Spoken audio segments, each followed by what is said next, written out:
So Opportunity's been a wildly successful mission. I don't think any of us ever guessed it would explore the myriad of different terrains and surprises that we found.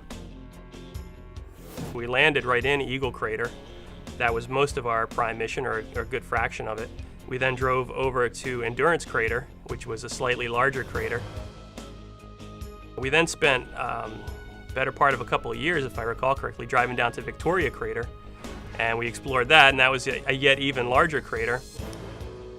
And now we're taking this real challenge to get to Endeavour Crater, which is, so much further than we ever thought the rover would be able to drive. Endeavour Crater is a very large impact crater that's much older than any of those we've seen. And so we still have approximately 12 to 14 kilometers to get to Endeavour. We were simply driving along, we looked at the images that we had acquired, and we saw this dark spot out, and we said, well, whoa, that's different. Let's go there. And so we drive to it and investigate it. Amazingly, we found, 3 or 4 of these meteorites, gigantic chunks of iron just sitting on the surface of Mars. 2 of them are they have what we call a cavernous weathering, where the interiors look like they've been eaten out, which is quite common here on the Earth when you have water that infuses and weathers out the interior. Have they been buried and exhumed?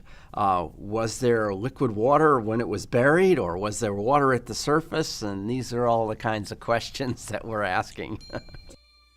Then just recently we found another large rock that was completely different, called Marquette Island.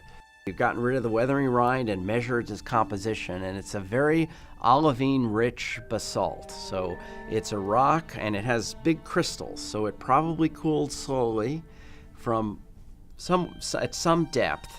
And this was some other piece of Mars that had probably gotten blasted off from a meteorite strike. So, here's a whole other piece of the planet somewhere that they can analyze and try to figure out how it fits into the whole geological picture of Mars. I think everybody's stunned that the rovers are still going. I mean, it's been repeated, so many times. Well, this was a 90-day mission, that we're 6 years into a 90-day mission. It's exploration in its truest form. That's what's so wonderful about having a rover. If you don't like where you are, go someplace else. It's just like if I was walking around somewhere on Earth, except everything takes a little bit longer. But at the end of the drive, you get images and you look and you say, well, what's the same? What's different? What have we discovered? And what's better than having a rover that can do that while you're here in the comfort of Earth?